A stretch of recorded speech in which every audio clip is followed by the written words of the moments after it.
Let me tell you what my deep research and basically vision is. I hope there's Bigfoot. I don't think there is. I'm not telling you nothing. The aliens won't let it happen. Happening now, breaking. Bernie Sanders is angry. Bears beats Battlestar Galactica. What are the tips? Give me some tips on how to work with Wes Anderson. Be ready to speak very fast and very clearly, because that's definitely one key thing. I will only tell the truth. I will only Until you and 6 kids you barely know in wet bathing suits have surrounded 9 chimpanzees outside of a Wendy's. You probably really don't know yourself, okay? Yep. And we back. Hello and welcome. You're listening to your new favorite podcast and the best in political, sports, and paranormal news coverage. I'm your host, Wes Anderson, and this is In the Shed. This is episode 009, so whether you're back for more or finding us for the first time this week, hey, thanks for tuning in. It's late Wednesday night, March 24th, a rainy Wednesday night, and I am in a shed in the backyard of my home in Alabama, just so I can hang out with you tools and talk about the latest headlines, stories, and rumors in the world of politics, sports, and the paranormal. Y'all, it's raining. I'm in the shed recording the show, and it's raining again. What's that, like, 5 out of 9 episodes now that it has been raining while we're hanging out together? I wonder if that is some type of bad omen. Anyway, it's great to be back in the shed with you this week. Have you missed me? Huh? Maybe just a little bit? Have you missed me? Just missed me just a little bit?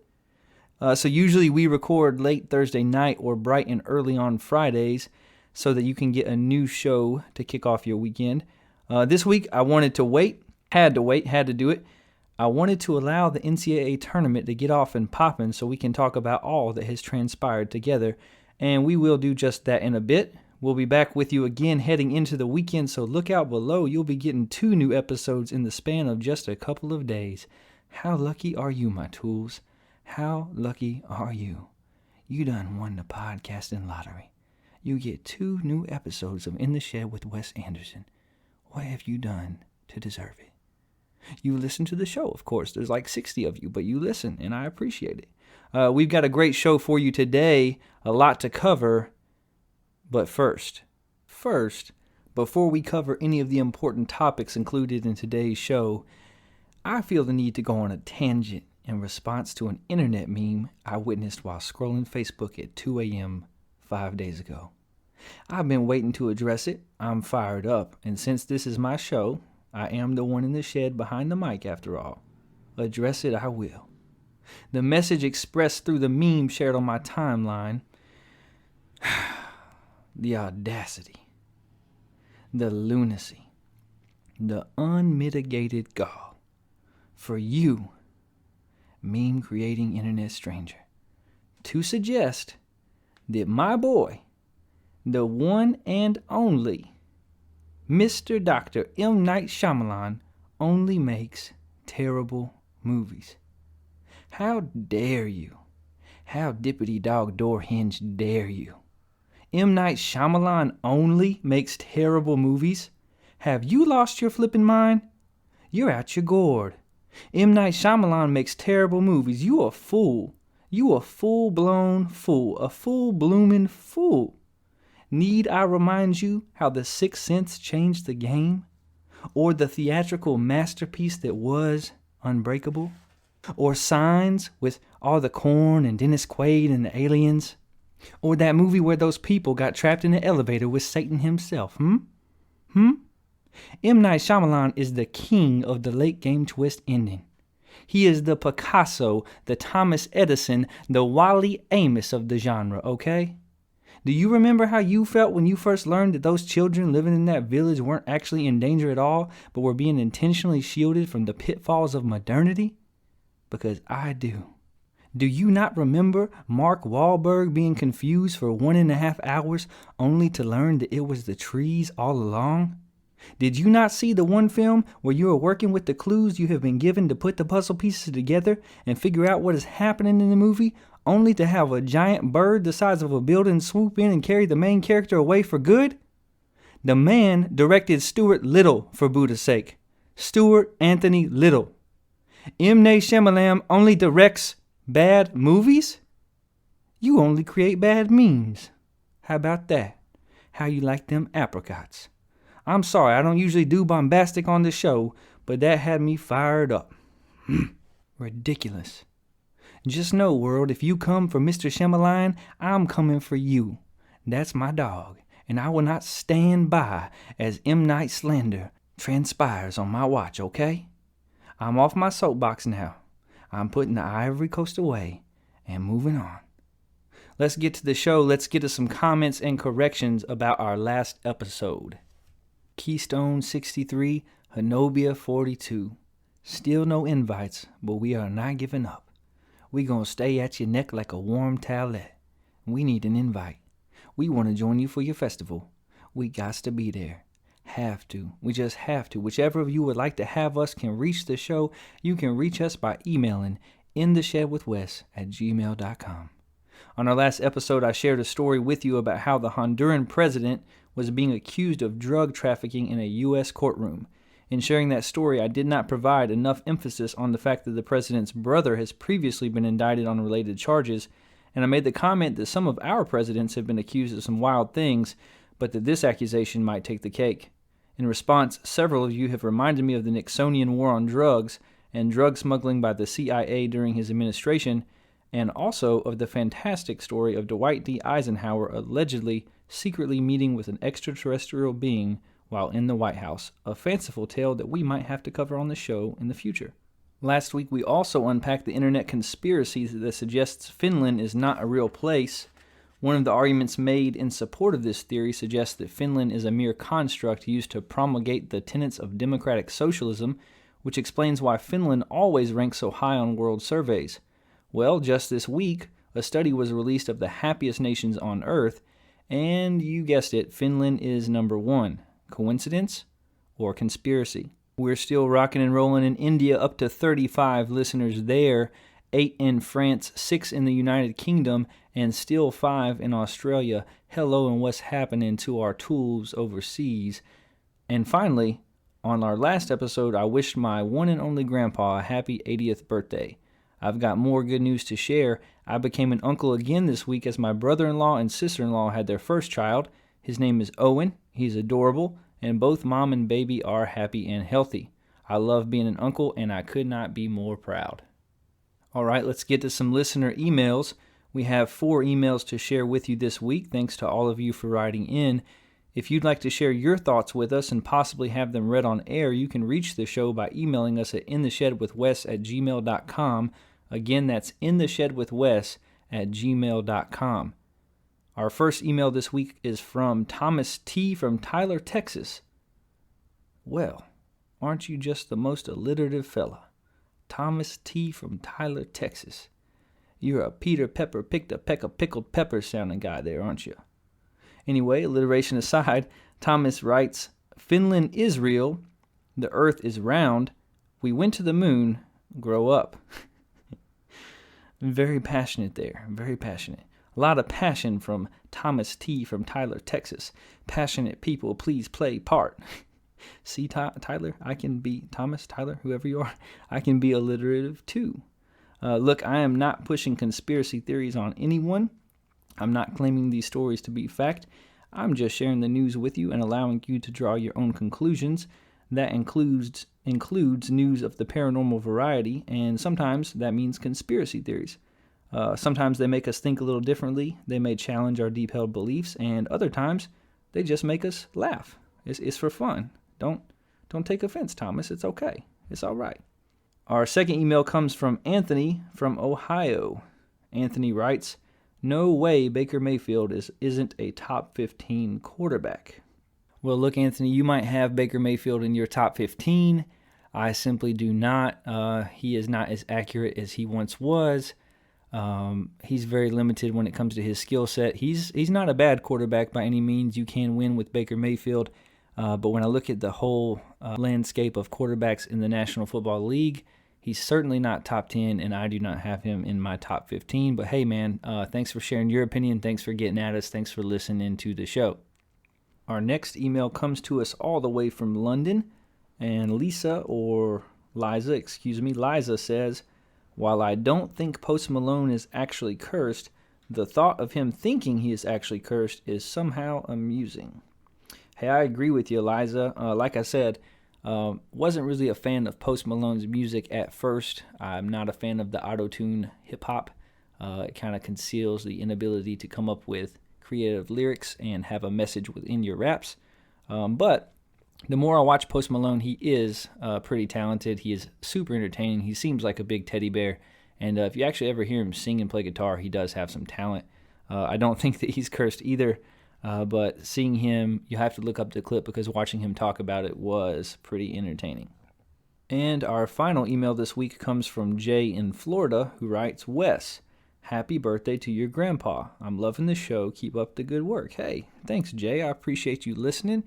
I appreciate you writing into the show, and especially, I appreciate you wishing my grandpa a happy birthday. I am happy to report that my grandpa did listen to the show, so he heard his birthday shout out, and he agrees with me that he could take Chuck Norris down in a head-to-head combat fight to the death. I got all my money, all my chips, push him to the middle of the table, and my papa would take on any other 80-year-old. I got my money on my grandpa. That's all the email for this week. Let's get to the news, starting with the world of politics, and let's hit the headlines. Biden administration puts Harris in charge of child trafficking at the southern border, writes Infowars.com. Taxing corporations might be good politics, but it's still bad policy, according to the Dispatch. The Hill says Cuomo family members receive special priority for COVID-19 testing.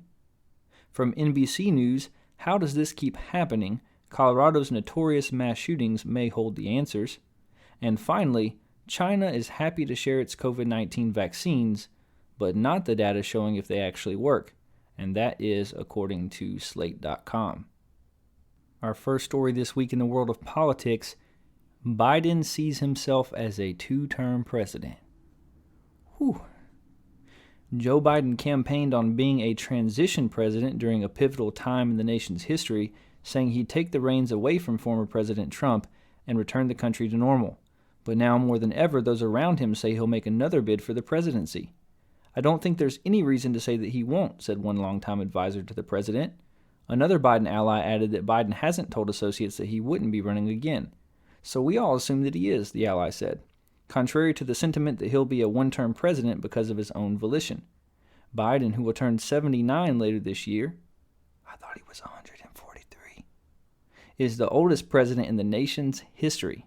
If he runs again in 2024, it will undoubtedly open discussions about his age and ability to handle the job. Discussions that nobody but Fox News was having this last time, despite the fact that he is 143 years old and forgets where he is at times. But moving on. Republican talking heads, including Fox News' Sean Hannity, have already been raising questions about Biden's cognitive abilities, posing questions about who's really in charge of the White House.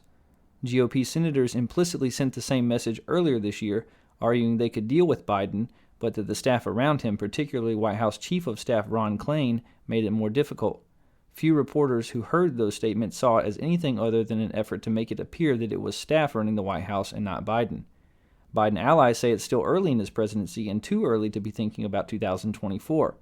It's 2 years until the start of primary season, and those close to the campaigner-in-chief stress that no one is thinking about a second presidential bid yet. He hasn't even fully staffed up the White House yet, the advisor said. There's a lot to do before he even reaches the point where he has to make a final decision. Even if he decides not to run, Democratic strategists say it behooves him not to announce that he's stepping aside until later in his presidency to avoid the lame duck status. Biden should definitely be preparing to run again, said Democratic strategist Jamal Simmons. It's easier to stop the train than start it late, and a lame duck president won't get many things passed. Look, he shouldn't have no trouble getting anything passed. That man has the House, the Senate, and the tie-breaking vote in Vice President Kamala Harris. Still, those close to him signal that Biden is up for another 4 years. Senator Chris Coons told Politico in January that Biden is planning to run again. He knows that we're at the middle of an absolute turning point, a pivotal point in American history, and he's up for the challenge, Coons said. It's likely there will also be pressure on Biden to run again too, given the closeness of the 2020 race. Biden cast himself as the one Democrat who could defeat Trump, and with the former president flirting with another run, some in the party will see Biden as the best bet to keep Trump out of the Oval Office. In an interview with Axios on HBO in November, Valerie Biden Owens, Biden's sister, who has advised Biden since the start of his political career, said her brother absolutely would run for a second term. He's transitional in that he's bringing in all these young people and bringing us back again so that we're not a divided country, she continued. But sure, he's going strong. All these young people? Yo, what young people is Joe Biden bringing into the Democratic Party? What young people? I mean, maybe if they're comparing them to Biden's age, like 45 to 60-year-olds are young compared to Biden. Maybe he's bringing them in. I don't know. Recent polls appear to support that sentiment. Biden has the support of a majority of Americans, with 55% saying they approve of his performance, according to Politics website 538. His approval rating is bolstered by his handling of the coronavirus and vaccine distribution. Last week, Biden took a victory lap of sorts after meeting a deadline of delivering 100 million COVID-19 vaccine shots well ahead of schedule after a slow rollout. Earlier this month, Congress also passed a $1.9 trillion coronavirus relief package, which sent direct payments of up to $1,400 to many Americans. Biden faces other challenges in his presidency. For starters, he has to break the fever of a nation that remains divided after 4 years of Trump. He also must contend with a fracture in his own party and pressure from progressives who don't want him to compromise with Republicans. He faces pressure to fix an economy that has suffered due to the coronavirus, to mend racial divides, to address inequality, and to deal with the latest rash of mass shootings in Boulder, Colorado, and Atlanta. Separately, Democrats wonder how Vice President Harris fits into the picture and how she will contend with Biden in her own prospects of running again for president. If Biden does not run, she is the clear heir apparent. All right, so a couple things. The article is absolutely correct. It is way too early for President Biden to make any declarative statements or even really to seriously be voicing that he would run again or that he desires to run again. Look, the whole he's got dementia thing that happens on Fox News and the Republicans tried out, that's going too far. That's too much. But yo, to pretend that the man doesn't look old and that sometimes, I'm saying sometimes he forgets where he is in his sentence, or he seems a little incoherent, or the fact that he has a practice of not taking questions after he reads the teleprompter and makes his statement to the public, it's a little bit alarming. It's a little bit alarming. If you're being fair, it's a little bit alarming. The same type of stuff that if Donald Trump had done when he was in office, he would have caught a lot of flack. Like if he wasn't holding press conferences, if he wasn't taking questions from reporters, not a good look. If you're trying to look like you're up to the job, not a good look. Now look, Biden has done a good job with the vaccine rollout. There's no doubt about that. He took the legwork that the Trump presidency kind of laid, and he's capitalized on it. He's done a good job. He set a high goal that people said he could not reach 100 million vaccines in the first 100 days. He did it before the first 100 days. He deserves praise and kudos for that. He's done some nice things since he's been in office. We've talked about those. We've also highlighted the things that his administration has done that is problematic so far. Just like any other presidency, there's been some good and some bad. But yo, the man is old. The man is old. To pretend like he's not lost a step at all from when he was vice president, that's just silly. That's just silly. So if he runs again, more power to him. If he's up to the task, more power to him. But it shouldn't be because he's under pressure from his own party or anybody else in his administration. And we got to be honest about things. We can't pretend he is just this young, strapping, virile example of a man. The dude is old. And nothing against old people. Like, I love y'all. I love y'all old people.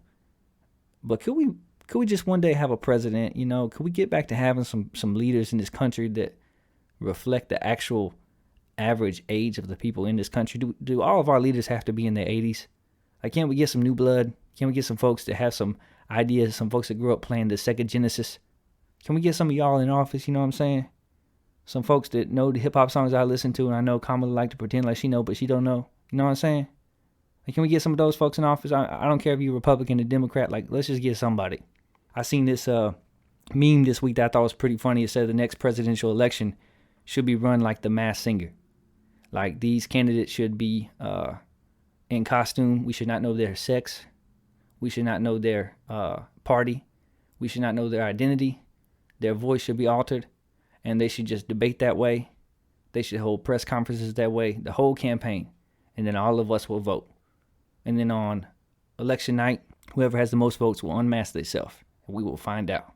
And yo, that's not a half bad idea. Kind of crazy. Crazy like a fox. That might just work. That has my vote. Let's do that. Our second story in the world of politics. Michelle Obama talks her COVID year. Unexpected blessings, quarantine hobbies, depression, and what's next. Flashback to the before. It was the end of 2019 and Michelle Obama had just wrapped up hush-hush filming of the yet unannounced Netflix series Waffles Plus Moki, a technicolor dream of happy puppets discovering the joys of healthy eating under the tutelage of Mrs. O, who plays a neighborhood grocer. I feel like I'm high. I do not do drugs. I'm not on any medication. But reading that last paragraph there, that last couple of sentences, I feel like I'm high. Is that a real thing? The former First Lady, Michelle O, the picture of class, is filming a Netflix series called Waffles Plus Moki, a technicolor dream of happy puppets discovering the joy of healthy eating under the tutelage of Mrs. O, who plays the neighborhood grocer. This is real life in 2021 America. And this is the type of news that you will only find here on In the Shed. I digress. I'm basically being myself, the former First Lady says. The entire concept is fun, an adventure. But within weeks, COVID-19 came to America, and Mrs. Obama, like the rest of the world, was on a whole other adventure. She shares her careening ride through the mess that was 2020, Americans quarantining at home, schools closed, kids remote learning, racial injustice and demonstrations in the street, the vitriol of the presidential campaign, and an extensive interview via Zoom for the new issue of People magazine. These have been challenging times. Many people have struggled, jobs lost, people going hungry, she says. We've learned to count our blessings, the importance of health and family. Former President Barack Obama, Mrs. Obama, and their daughters Malia, 22, and Sasha, 19, isolated together, splitting time between the family's homes in Washington, D.C., and Martha's Vineyard in Massachusetts. And they shared the Wi-Fi. Malia, now a Harvard University senior, ooh, go Malia, I see you, and Sasha, a University of Michigan sophomore, were sent home to attend classes online when the pandemic shut down college campuses. Our girls were supposed to have emptied out of my nest, Mrs. Obama explains. I was sort of celebrating that they were out building their own lives and allowing me the emotional space to let them go. Well, they're back. That's funny. She sounded like a normal parent right there. She's like, I thought I got rid of my kids, but they're back. It's been better than she or her husband expected. This time has actually allowed us to get some stolen moments back with our girls, Mrs. Obama says. Those recaptured moments have meant the world to us, and I think they've made our relationships with our children even stronger. There's something about witnessing your children becoming adults and developing a different relationship with them, she says. They didn't come back into the house into the same set of rules because I didn't want them to miss out on independence. They came back as young women, and our conversations are more peer-oriented than they are mother to daughter. Listening at the door as her daughters stream their online classes, Mrs. Obama has also gotten to see a side of her children that she would otherwise never know. With everybody homeschooling, what's interesting for me is to listen in on some of their classes and hear how they interact with their professors. When your kids are off in college, you don't get to see that part of them, she says. While Sasha and Malia got into cooking, they loved the freedom of being in the kitchen, creating and experimenting, their mom reports. Mrs. Obama used the endless months at home to teach herself to knit, and now she's hooked. Knitting is a forever proposition. You don't master knitting, because once you've made a scarf, then there's a blanket, and once you do the blanket, you've got to do the hat and the socks. I could go on about knitting, she says. That's so funny. This is hilarious to me. Michelle Obama likes to knit? Like, she's just a regular person, huh? She just be out here knitting. Like, you just might get a hat. Oh, my goodness. What if she makes some mittens for Bernie Sanders? Yo, Michelle O, make some mittens for Bernard Sanders. That would be dope. And then there's swimming. Over quarantine, I actually did teach myself how to be a better lap swimmer, because what I'm finding in my old age is that the high impact stuff that I used to do as I'm approaching 60, it just doesn't work. So I thought, well, swimming is one of those low impact, good cardio things, Mrs. Obama says. I worked myself up to almost a mile of swimming laps. Now, can I do that right this second? No, but this summer, I'm getting back in the pool. You go, Michelle. Get back in that pool. Mrs. Obama was also upfront about how the challenges of 2020, not just the pandemic, affected her mental health. She described her feeling as low-grade depression. That was during a time when a lot of hard stuff was going on, she explains. We had the continued killing of black men at the hands of police. Just seeing the video of George Floyd experiencing that 8 minutes, that's a lot to take on, not to mention being in the middle of a quarantine. Depression is understandable during these times. I needed to acknowledge what I was going through, because a lot of times we feel like we have to cover that part of ourselves up, that we always have to rise above and look as if we're not paddling hard underneath the water. This is what mental health is. You have highs and lows, she says. What I have said to my daughters is that one of the things that is getting me through this is that I'm old enough to know that things will get better. Mrs. Obama has been vaccinated against COVID-19 and sees things looking up in terms of the pandemic. There is a light at the end of the tunnel. As for racial injustices and Donald Trump's defeat for re-election, a loss for which Mrs. Obama actively and passionately campaigned, she says, "We breathed for a moment, but there's still work to be done. That's why Barack and I are focused on developing the next generation of leaders through the Obama Foundation, so that each year we step further out of our spotlight and make room for them. There's plenty that will be keeping Mrs. Obama in the spotlight for quite some time. A new voting rights push, construction of the Obama Presidential Center in Chicago's South Side, the Tuesday debut of Waffles plus Moki on Netflix. I will be watching that. Waffles plus Moki. Netflix. Let's go." And the release earlier this month of a special young reader edition of her memoir, Becoming. Along with her new series, Mrs. Obama is working with the Partnership for a Healthier America on the Pass the Love campaign to help provide food for families regardless of location or economic status. But she also envisions with relish a day when the spotlight moves on to a new generation of advocates, activists, and changemakers. "I've been telling my daughters I'm moving toward retirement right now," Mrs. Obama says. "Barack and I never want to experience winter again. We're building the foundation for someone else to continue the work so that we can retire and be with each other. And Barack can golf too much, and I can tease him about golfing too much because he's got nothing else to do." Yo, so I shared that story because I thought it was pretty dope. I thought it was pretty cool that here you have a former first lady, someone of prominence, someone that millions of Americans look up to, and she's just keeping it real with you. She's talking about quarantine, she's talking about family, and she's talking about the mental health, the toll that this pandemic has taken on her mental health. And look, that's something that we can all relate to. Through the last year, through quarantine, through times when there was no toilet paper, no meat on the shelves. I mean, look, I walked into the grocery store and there was literally no meat. There was no meat, like none. No chicken, no beef, no steak, nothing. No hamburger meat, no hot dogs even. And luckily, I had groceries. Like, I had already been grocery shopping. But this man that I did not know, he just turns to me. I don't know this guy. He just turns to me, and he's, like, panicked. And he's like, "There is no food. What are we going to do?" And I ain't have no answer. I was thinking, I got groceries. I don't know what you gonna do. I'm gonna go home and eat my groceries. But, yo, this year has been rough. It's been rough for everybody. People have lost jobs. People have become homeless. People have lost family members and friends and folks that they're close to. People have battled sickness. It's taken a toll on all of us. And everybody has their low days. But lately we've had a lot more low days than high days. We've had days and weeks and months where we have lacked energy, where we have been apathetic. And it's so easy for people in the spotlight to just act like everything's okay. So, yo, I thought it was pretty admirable and pretty cool, pretty dope that Michelle Obama would just be real and say that even she has struggled through this pandemic, that she's been real with her daughters about it. Like, that's a good example. I don't care if you are Republican or Democrat, you got to respect what she's doing. And she's making this silly Netflix show. It shows that she has a good sense of humor about herself and her position in society. And she's even using it as a way to feed those who are hungry. So kudos to you, Michelle Obama. That is some classy stuff right there. Our last story in the world of politics this week. The White House has 132 rooms and its own restaurant. Here's what it's like inside Joe Biden's new home. Welcome to the White House, the most famous home in America, where Joe Biden will live for the next 4 years. It's located at 1600 Pennsylvania Avenue in downtown Washington, D.C., between the U.S. Treasury and the Eisenhower Executive Office Building. He officially moved into the White House with his wife Jill and their 2 dogs Major and Champ, on January 20th. In a recent CNN town hall, President Biden described his new home as a gilded cage in terms of being able to walk outside and do things.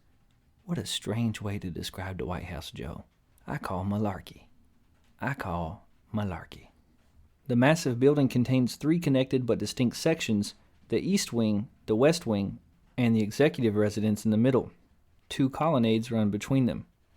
In total, the White House has 132 rooms, 35 bathrooms, 412 doors, and 28 fireplaces. As it turns out, that Lil Wayne song where he says, long hallways got how many bathrooms he could what all day? Yeah, that's the White House. Who knew? The 6-story executive residence building is the White House's largest, consisting of 2 basement levels, a ground floor where building staff work, a state floor for events and receptions, and 2 floors where the first family lives and sleeps. So of the whole White House, 132 rooms, and the first family gets 2 floors. Shawty, they not living in luxury after all. The oval-shaped blue room on the state floor is used by the president to formally receive guests. It boasts blue upholstery, blue curtains, and blue carpet, and has stayed the same color since 1837. That's crazy. Update the room. To the left and the right of the blue room are 2 parlors for entertaining.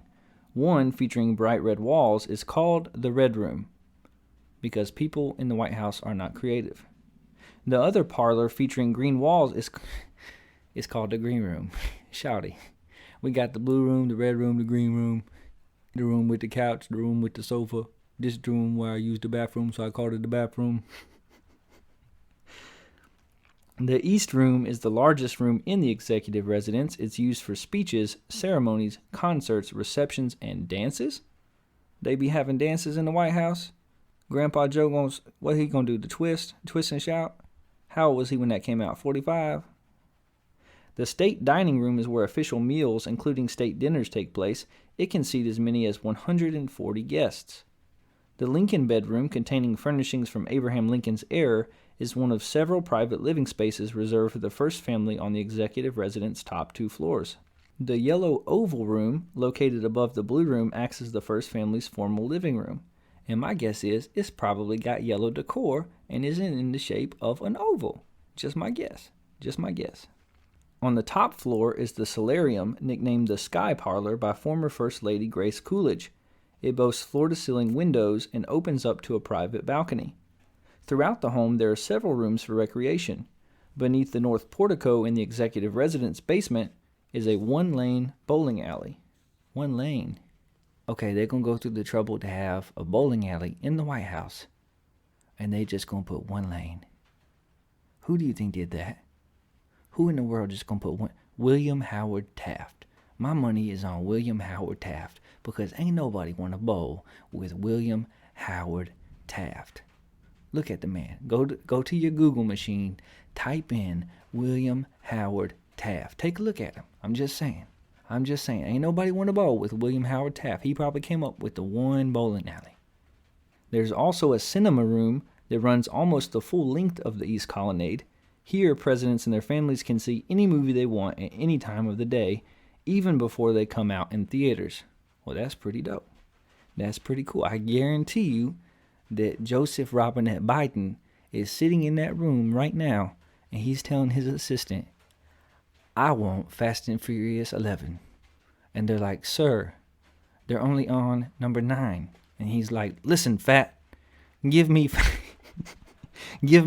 and Furious 11. I want the diesel. Give me the diesel. And they got to give it to him. He's the president. They got to call up Vin Diesel. Like, look, Joe Biden wants Fast and Furious 11. And Vin Diesel, like, look, we only on number 9. Listen, we know Mr. Diesel, but Mr. Biden wants number 11, so we're just going to hold up a cardboard sign that says 11, and we need you to make some car noises for an hour and a half. Oh, man. What movies did Bill Clinton watch? I don't even want to know. I'm going to stop. We're going to move on. Oh, man. The East Wing is home to the offices of the White House Private Secretary, the First Lady, and their respective staff. Though not recognized on any public White House map, there is also a bunker below the East Wing where White House officials sheltered during 9/11. I feel like we should not know that. Why are you telling us where the bunker is located? That seems like it might be a threat to our national security. That is not a good idea. The West Wing is where the president's staff members work and contains some of the most notable rooms in the White House. Among them is the Oval Office. It is the president's formal workspace where he meets or takes calls with heads of state, diplomats, and his staff. The Oval Office is home to the famous Resolute Desk, which dates back to the 1800s and weighs over 1,000 pounds. Also the same amount as William Howard Taft. Yeah. There are also several paintings, busts, and other decorations. Presidents decorate the office to their taste. Joe Biden probably has a bust of Vin Diesel right now. Vin Diesel in all his bald glory, just sitting there behind the Resolute Desk. People are like, which president is that? Is that a bust of William Howard Taft? And Joe Biden says, no, fat. That's Vin Diesel. I bet he says Vince. Don't you think Joe Biden probably calls him Vince Diesel? That's Vince Diesel, fat. Oh, man. Right outside the Oval Office is the Rose Garden used for special ceremonies and to greet distinguished guests. They just be naming everything exactly what's there. The Oval Office. This office is in the shape of an oval. I'm going to call it the Oval Office. This room has blue curtains. I will call it the Blue Room. This garden has roses. This will be the Rose Garden. Oh, man, that's crazy. That's so funny. The West Colonnade Walkway, also referred to as the 45-second commute by insiders, leads from the Oval Office to the Rose Garden and to the official residence. The Cabinet Room is where the president meets with his ministers. It's customary for the president to sit near the center of the table. In the basement is the Situation Room, a 5,000 square foot complex where the president receives intelligence and crisis reports. It is run by staff from the National Security Council. A few rooms over, the U.S. Navy operates a restaurant known as the Navy Mess and Wardroom. One of the West Wing's most photographed rooms is the James S. Brady Press Briefing Room, where the White House press secretary gives briefings to the news media. The Roosevelt Room is often used to announce appointments and nominations of new staff members. It features paintings of both Theodore and Franklin Delano Roosevelt, and that is why it's called the Roosevelt Room, because in the White House, they just be giving things the easiest, most simplest names. What is in the room? That's what we're going to call it. The office of the Vice President is also located in the West Wing. Like the Oval Office, it contains a desk and a sitting area. So that's pretty cool, my tools. You have just taken a tour of the White House. Yeah, you're welcome. I hope I was a good tour guide. Some interesting stuff there, some things that I did not know about the White House. I thought that would be a cool thing just for any of you listeners to know and to find out and to discover more about the place that our presidents live. That's all for politics. Let's move on to the world of sports, and let's start with the headlines. The NFL has cleared the way for Washington football team owner Dan Snyder to buy out minority owners. Wide receiver T.Y. Hilton returns to the Colts on a one-year $10 million deal. Toronto Raptors discussing trading Kyle Lowry and Norman Powell. Steph Curry out at least another week due to sore tailbone. Kansas State gives A.D. Taylor extension with a raise. Oklahoma coach Lincoln Riley holds up QB Morris's transfer to TCU. The Big Ten to allow fan attendance at spring events. And Georgia star wide receiver George Pickens has injured his ACL and is set to have surgery. The NCAA tournament is back. It has felt like forever since we have had March Madness, but now we are in the thick of it, and it has been a wildly entertaining tournament so far. This is my favorite time of year, my favorite sporting event, my favorite national holiday, and we're doing pretty good so far here on In the Shed. If you remember back on our first episode leading into the college basketball season, we gave you 3 teams to watch moving forward. Do you remember who they were? The Alabama Crimson Tide, the Houston Cougars, and the Florida State Seminoles. We gave you all 3 of those teams at the very outset of the season, and each of those teams has made the Sweet 16. Now, I'm not saying that we are always right, but I am saying that we are almost always right. If you want to know what's happening in the world of sports, stick with us, because here on In the Shed with Wes Anderson, you get the real. You get the real. So let's take a look at the NCAA tournament. It's the only sports story worth covering right now, the only thing that we want to talk about. We're going to talk about what has happened in the first 2 rounds of the tournament, and we'll get you set up for the Sweet 16. Our next episode on Friday that's going to come out, we will actually pick those games here live on air. But let's take a look at the tournament and what has happened so far. In the West region, in the first round, you had Gonzaga, the number 1 overall seed, defeat Norfolk State 98-55. The Zags looked unstoppable there. Oklahoma and Missouri, the 8-9 matchup. Oklahoma actually won 72-68 despite their second-best player being out for that game. In the 5-12 matchup, we had a great game, a really close one, and Creighton hung on and beat UCSB 63-62 was the final score there. And then you had our first real upset of the tournament. 13-seed Ohio defeated 4-seed Virginia 62-58, and millions of brackets were busted all over the country. Look, I didn't have Ohio winning that game. I thought that they would be competitive. Tony Bennett's teams are really, really confusing. So look at what Virginia has done in the last 3 tournaments. They were the first 1 seed ever to lose to a 16 seed. They followed that up by winning a national championship, and then now they lose in the first round again. So I guess that means early betting odds are that Virginia may win next year's tournament. Finishing out the West, you have Kansas, the 3 seed, defeating Eastern Washington 93-84 in a game with no defense. The 2 seed Iowa beat Grand Canyon 86-74. And in the story of the first round of the tournament, Oregon defeated VCU by default, as VCU unfortunately had a couple of positive COVID tests and did not even get to compete. I felt really bad for Virginia Commonwealth, for their seniors, for their coaching staff, for their fans. They've worked all year to get to this point. They didn't even get to play, and it's a shame, but Oregon did move on there. In the East, 1 seed Michigan was all over Texas Southern 82-66. The 8th seed LSU defeated St. Bonaventure 76-61.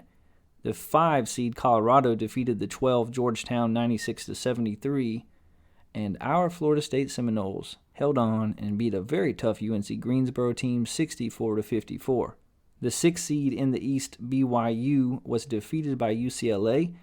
UCLA, the 11th seed, wins 73-62. They are not a Cinderella. They are still UCLA, but they did defeat BYU, who honestly was pretty overseeded at a 6. They should have been a 10. There was another huge upset in the East as the 14 seed Abilene Christian took out the Texas Longhorns 53-52. That was a fun game to watch. Another rare occasion where you have a small school in the same state that gets matched up in the tournament against the big school in the state, and Abilene Christian took it to them. They had a little point guard that was like 5'0", but was quick.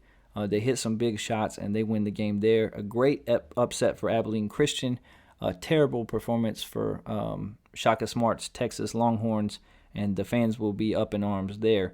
And then closing out the East, you had 10 seed Maryland with an upset in name alone over 7 seed UConn 63-54, and Alabama Crimson Tide 68, Rick Pitino's Iona Gales 55. In the South bracket, number 1 seed Baylor defeated 16 seed Hartford 79-55. Baylor is a team that plays great defense, and they're a tough matchup for anybody. In the 8-9 matchup, Wisconsin took it to North Carolina. When was the last time you saw a North Carolina team lose like this in the first round of the tournament? They lost 85-62. Wisconsin put it on them boys. Wisconsin really moved the ball well. A lot of back cuts, a lot of easy buckets to the hoop, and they played some stingy defense too. The 5-12 matchup was Villanova over Winthrop. This was a tempting pick for you to take Winthrop. A 12 always beats a 5. However, Villanova and Jay Wright got it done, winning 73-63. And we had another 13 over a 4. That seems to be a theme this year, as North Texas upset Purdue 78-69. Also in the South, the Arkansas Razorbacks, the 3 seed, defeated the 14 seed Colgate 85-68. The Florida Gators defeated Virginia Tech 75-70 in overtime. And Oral Roberts, yes, Oral Roberts, the 15 seed, took out the 2 seed Ohio State 75-72. And y'all, Meemaw was not happy. Meemaw is from Ohio. Meemaw is a big Ohio State Buckeye fan, and she was not happy. I did not call her. I did not text her. I let her be, because I knew that she was probably grieving. Y'all hear the rain? It's really coming down outside the shed now. I feel like I say that every week, but that's okay. We are inside the shed, and we will keep going. In the Midwest bracket, you had 1 seed Illinois 78, 16 seed Drexel 49. And in the 8-9 matchup, you have Loyola Chicago, who once made the Final Four a couple years ago. They beat the 9 seed Georgia Tech 71-60, and they look good doing it. Loyola is a good team. In the 5-12 matchup, you finally had a 12 seed that won. Oregon State defeated Tennessee 70-56. Tennessee ends a season where they were picked to win their conference, and they were terribly disappointing. Tennessee fans, welcome to the Rick Barnes experience. He arrives at your school. Immediately, he elevates your program. He recruits well. He's picked to win his conference almost every year, and then finds new and creative ways to lose when it comes tournament time. The 4-13 matchup in the Midwest was Oklahoma State and Liberty. Oklahoma State wins there 69-60. We have another 11 seed over a 6. Syracuse wins 78-62 over San Diego State. West Virginia 84, Morehead State 67. West Virginia moves on to the second round. Rutgers defeated Clemson 60-56. The first time Rutgers has won a tournament game in my lifetime or something. Congratulations to Rutgers. And our Houston Cougars defeated Cleveland State 87-56. Moving on to the second round of the tournament, Gonzaga defeated Oklahoma 87-71. Again, Gonzaga was not tested. Look, they're undefeated. They're the number 1 overall seed for a reason. They're probably the best team in the tournament, the most talented team. They're very well coached. Mark Few's a terrific coach. We told you guys that the chances of Gonzaga going undefeated all the way through the tournament and winning, the chances probably were not good. And now they're in the Sweet 16. I'm still not betting on Gonzaga. I'll take the field, but we'll see what happens.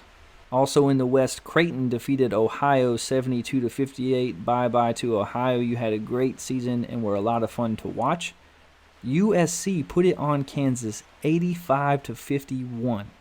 USC has the coach that was at Florida Gulf Coast back when they were Dunk City. They've got a lot of talent, and they just outran Kansas the whole game. They made Kansas look slow and unathletic, and I got to say, it was a lot of fun to watch Kansas get whooped. I really enjoyed that. Not a USC fan, but I really enjoyed that. The last game in the West in the second round was 7 seed Oregon finally getting to play a game. They played 2 seed Iowa, and they beat them 95-80. In the East, it was Michigan outlasting LSU 86-78. Florida State, our team, beating Colorado 71-53. 11 seed UCLA defeating Abilene Christian by 20 points, so UCLA moves into the Sweet 16. And Alabama defeating Maryland 96-77. Again, Alabama was not tested. In the South bracket, Baylor was too much for Wisconsin 76-63. Baylor gets the win and moves on to the Sweet 16, as does Villanova, who beat North Texas 84-61. Arkansas beat Texas Tech in a heck of a game 68-66. And Oral Roberts defeated Florida 81-78.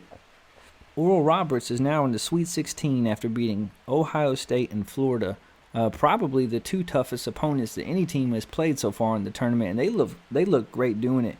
They got 2 guys that can flat out score the ball. I mean, Oral Roberts, a small school from Tulsa, Oklahoma, but they got 2 guys that scored like 55 points combined against Ohio State and then did it again against Florida. They're a lot of fun to watch, and them against Arkansas might be the game that I'm looking forward to the most in the Sweet 16. I will be cheering for Oral Roberts all the way. In the Midwest, Loyola Chicago defeated Illinois 71-58.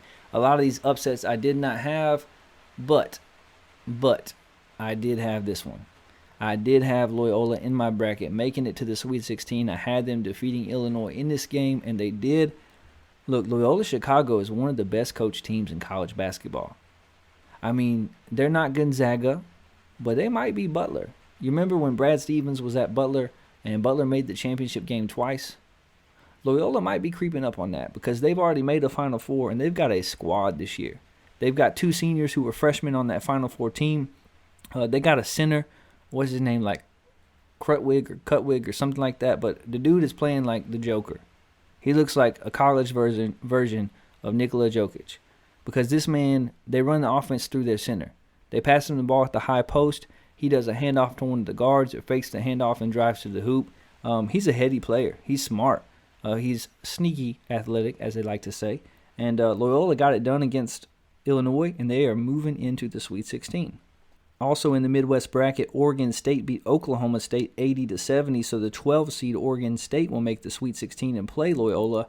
And Oregon State is a team that shoots the 3-ball well. They're the second best 3-point shooting team in the country. They have been hitting those threes, and that is why they're moving on.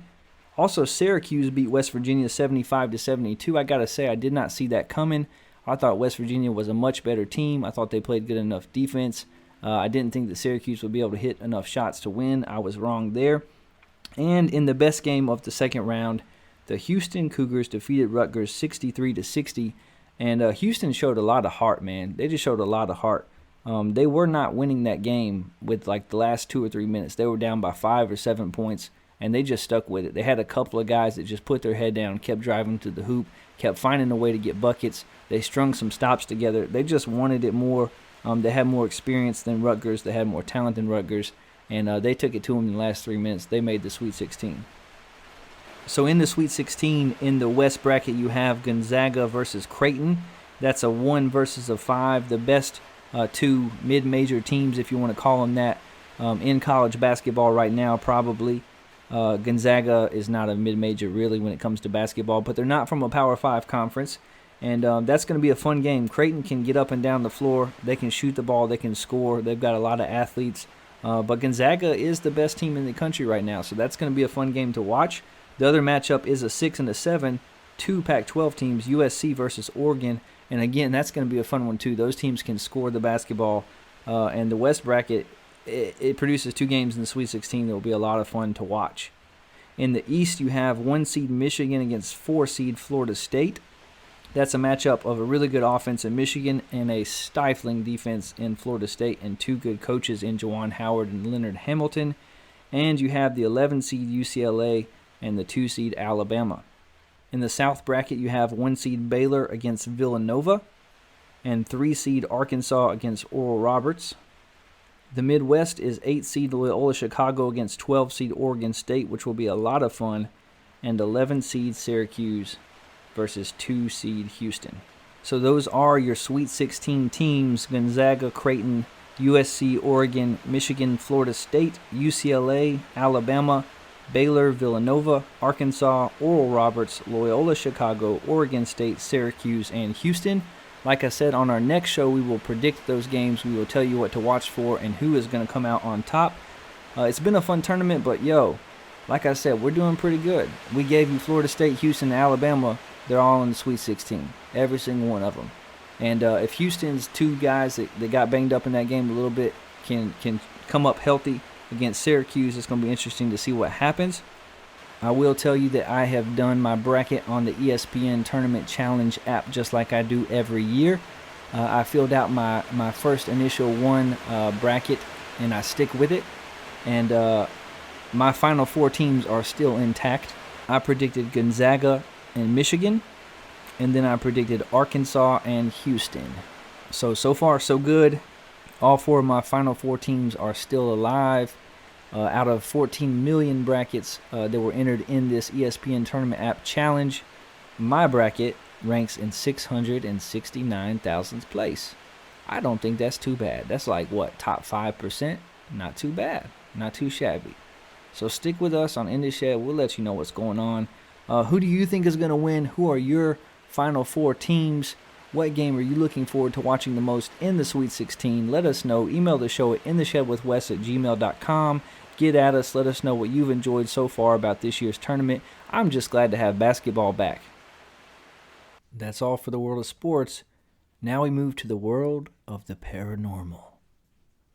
And our first story comes to us from suburban Long Island. Another week that we get to read the paranormal news while the rain is falling. Late at night. In the shed.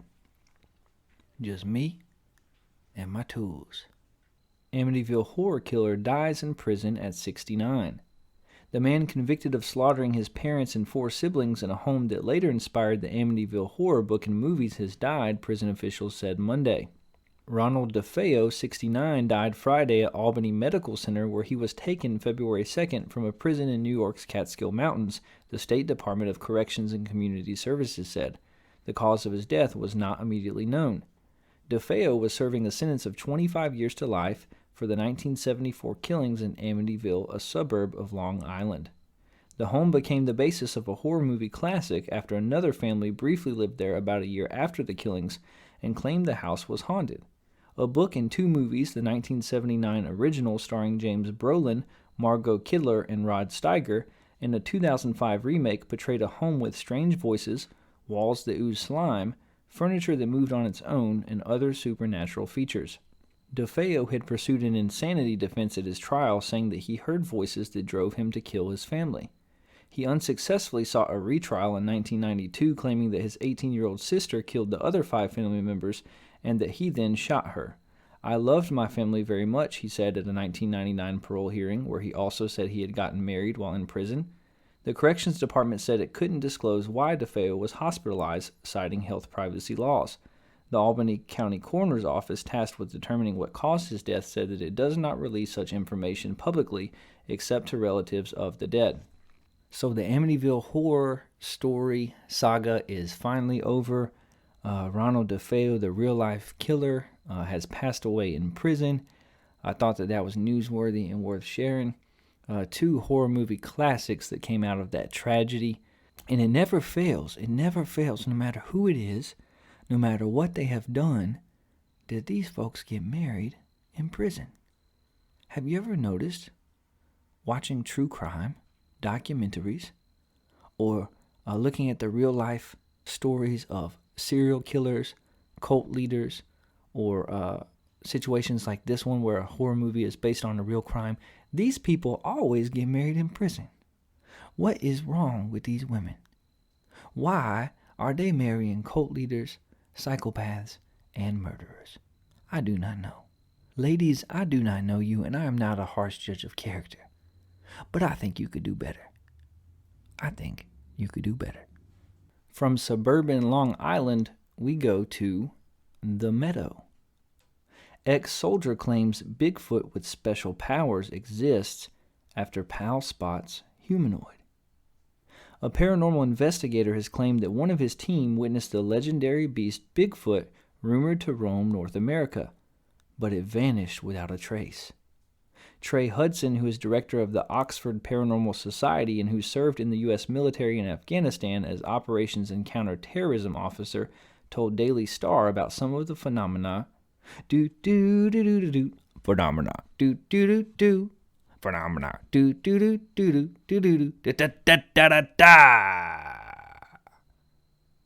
That he says his team has witnessed. He's been leading paranormal expeditions at a top secret location known only by its code name, The Meadow. In his new book, The Meadow Project, Explorations into the South's Skinwalker Ranch, has just been published, leaping to number 1 in Amazon's paranormal section. I'm going to check it out. I'm going to read that book. I'm putting it on my list right now. I keep a book list. It's 245 books long. And now it's 246. Over the years, Trey claims to have witnessed some truly bizarre things, and one of the expeditions has made him consider that Bigfoot could be more than flesh and blood and have special powers. A being described as similar in appearance to Bigfoot, also known as the Sasquatch, like we don't know that. Yo, we know that Bigfoot and Sasquatch are the same thing. You do not have to provide Bigfoot's alias for us. That's like saying Bugs Bunny, who is also known as Bugs. We don't need it. That's extra information. Was allegedly spotted by a member of his team in the middle of a night in a chilling encounter. Recalling the event, Trey said at about 2 or 3 a.m. that evening, he saw a white humanoid-type shape peering around a tree watching our camp. Spooky. He went to get one of our team members who has a very sensitive piece of thermal equipment, a very expensive FLIR unit, to see if he could detect the heat signature of this being, and by the time he woke up and gathered his wits and equipment and got out there, the entity or being was gone. Even weirder, he said, there was also no physical evidence of a figure or animal standing in the same spot when they investigated. Trey added, "It's interesting to note many members of my team are also trained in tracking. We know how to track a person through the forest, look for footfalls, disturbances in the environment, compressed earth, compressed vegetation, etc. We went to the area where they had seen this thing looking from a distance, and there was no disturbed vegetation. No scuff marks. If the bark on the tree was disturbed, and we could find no evidence that this creature was even there in physical form at all." Of course, a plausible explanation for there being no evidence of a figure standing in the spot could simply be because it never existed in the first place. But Trey remains open-minded about the Bigfoot theory and believes that the experience proves the mythical creature is both a living animal and a dimensional hopping manifestation. Because that is a lot easier to believe than that your homie just saw something that wasn't there. It must be hopping dimensions, because my boy would never make a mistake. Trey has a lot of faith in his friends. Everybody needs a friend like Trey. He explained, "Human beings have these amazing abilities to transcend our three-dimensional nature so we can actually project ourselves, our thought form, into another dimension. I have never done that before. I did not know that was something that we could do. I might have to try that. Is it not reasonable to think that maybe Bigfoot and other animals also have these abilities? Maybe their abilities are either on par or exceed our abilities, and they can eke in and out of existence at will. Is Bigfoot flesh and blood? I think yes. Is Bigfoot maybe paranormal? Maybe the answer, once again, is yes. Is Bigfoot transdimensional? Once again, maybe the answer is yes. Maybe so, Mr. Trey. I mean, thank you for your service. This is not just some random dude. This is a guy that has served our country, special forces type guy in Afghanistan. I don't know what they saw out there at 2 a.m. in the woods, but maybe it was nothing. I'm just saying. I think that there's a possibility. I think Bigfoot is a possibility. I know you always get on to me talking about you read these paranormal stories and you laugh at these folks. I think Bigfoot is a possibility. You know, maybe there's something out there that we have not yet discovered, some type of animal. But do I think that it's just projecting itself, popping up behind trees and disappearing? Probably not. Just my personal opinion, but probably not. And for our last story this week, we go from the meadow to the deep blue sea. Are octopuses aliens brought to Earth by meteors? Octopuses are aliens. That's the claim being made by a team of 33 researchers published in a peer-reviewed scientific journal. They're not referring to aliens in a metaphorical sense either, but literal aliens from outer space. Since the paper was released on Sunday, a trickle of news coverage has turned into a torrent, with increasingly alarming headlines about octopuses and their extraterrestrial origins. It will not come as a surprise to many to learn that these claims have been roundly mocked by the scientific community, who have branded the paper, published in Progress in Biophysics and Molecular Biology, easy for me to say, as ridiculous and unscientific.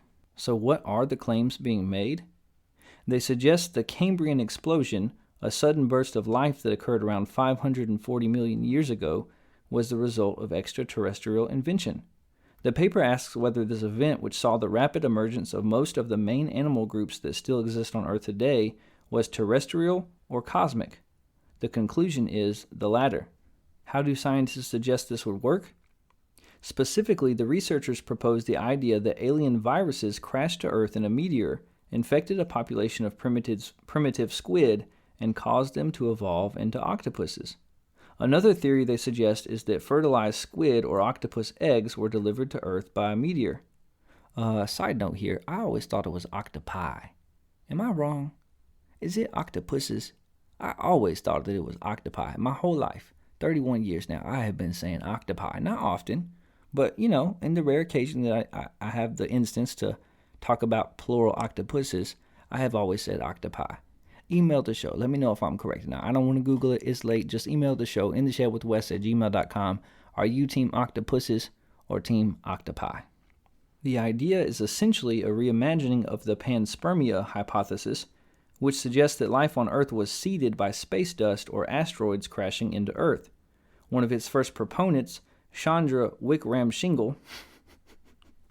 Chandra, you got a dope name. Chandra Wickramasinghe. That's dope. Chandra Wickramasinghe. One of its first proponents, Chandra Wickramasinghe, is one of the authors of the new paper. Why do researchers look at the octopus in particular? Because it's fun to look at octopuses, octopies. It's fun. They crazy looking. Octopuses are weird. It really says that. Octopuses are weird. They are mollusks, meaning they are closely related to snails, and yet they are incredibly intelligent.